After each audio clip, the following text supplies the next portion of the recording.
de Girona i la mort d'un dels paletes que la rehabilitaven posen en evidència la necessitat d'extremar les mesures de seguretat per la prevenció d'accidents en el sector de la construcció. En què va morir un operari ha posat de relleu la necessitat d'extremar les mesures de seguretat quan es facin rehabilitacions d'edificis. De moment s'ha obert una investigació per determinar les causes de l'accident d'ahir. Francesc Sánchez, bon dia.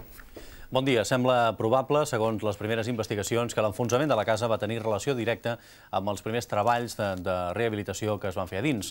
Les mateixes fonts atribueixen l'accident al fet que els paletes van tirar a terra alguns envans i això va fer cedir les bigues. L'Ajuntament de Girona considera que l'accident no ha d'aturar el pla de rehabilitacions del nucli antic, sobre el qual ja s'exerceix un seguiment des de fa 14 anys. L'enfonsament d'una casa ahir al barri vell de Girona, que va provocar la mort d'un paleta, ha posat de manifest la necessitat d'extremar les mesures de seguretat.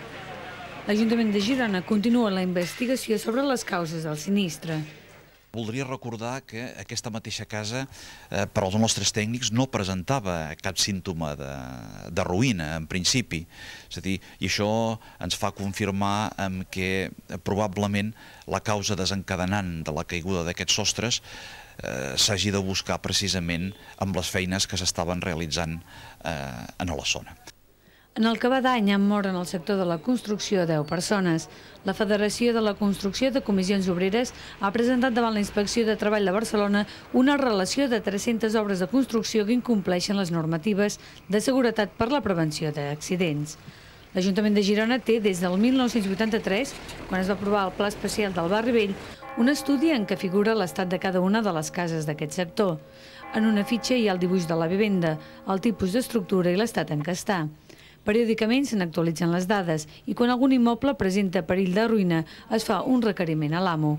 L'Ajuntament vol conscienciar els propietaris de la necessitat de rehabilitar els immobles perquè no es deteriorin i siguin segurs. Una de les zones més deteriorades del barri vell és el Pou Rodó, conegut com a barri xino.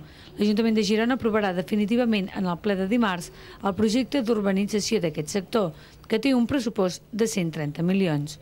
Les obres començaran a finals d'estiu i seran el principi d'una transformació que tindrà un cost global de 1.500 milions de pessetes.